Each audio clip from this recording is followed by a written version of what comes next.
Recently at Bangkok airport, I saw this huge interesting installation depicting Amrit Manthan. Where did this story originated? Hello and welcome to my channel. I am reading book Devlok by Devdutt Patnayak, and each and every single word is by the writer and voice is by, of course, me. Today I am reading part 2, Amrit Manthan. So, let's continue. This story first originated in the Mahabharata. It's also in the Ramayana, the Vishnu Puran, the Shiv Puran, in Lok Kathas or folk tales. It's a very popular story. The structure of the Angkor Wat temple in Cambodia depicts the story of the Amrit Manthan. So, this story appears in the mythologies of other countries as well. Yes, there were trade relations between India and South Asian countries. Ships carried masalas, cloth, etc. And along with this, our stories also spread. You'll find Puranic stories in Southeast Asia too. What is the meaning of the word Amrit? Mrit.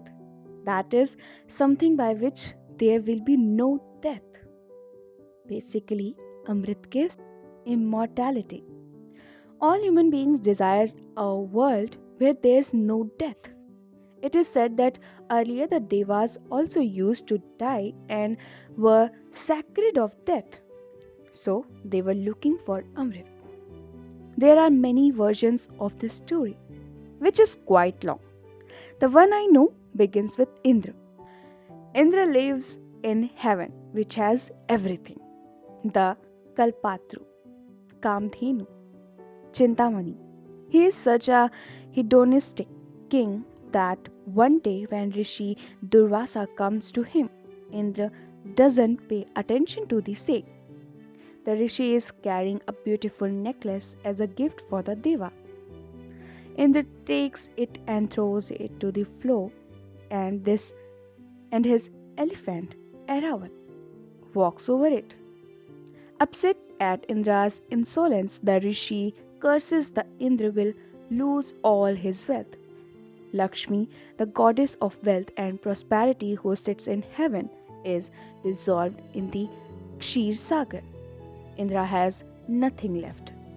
In distress, he goes to his father, Brahma, who takes him to Vishnu. Vishnu tells him everything has dissolved in the Kshir Sagar, so he'll have to work to get it back. First, he would have to make a manthan, then befriend the Asurs. This is how enterprise begins. The picture shows Asur on one side, Devas on the other. Manthan the ocean, it's nothing a tug of war, as some people think.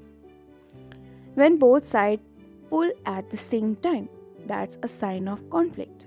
That's Devasur Sangram, war between Dev and Asur. If you and I speak at the same time, then one whose voice is louder will prevail.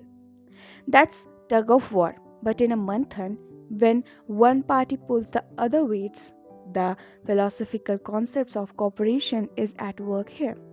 Amrit Manthan is the first time that Devas and Asurs cooperate, which leads to samvad, conversation. This is no longer exist today because there's only tug of war and no manthan. You don't see Amrit in today's society. What is Kshir Sagar? Kshir means doodh or milk in Sanskrit. The word kheer comes from Shir. The Kshir Sagar refers to an ocean of milk. It's a concept of light of fancy. Can there really be an ocean of milk? Milk is important in our economy. Cows are worshipped, and milk is considered one of the most important source of nutrition. It gives butter, curds, ghee. It's a powerful concept because there is no limit, boundary to the Kshir Sagar. In an ordinary ocean, you must stop at a port. But this is a fetorless, limitless, Anant Sagar. One might say it's a metaphor for Bhudevi, the earth. When you churn it, you get grain, matter, which you have to work for to obtain through agriculture, mining, and so on. Another way we can look at this is that the mind is the Shir Sagar.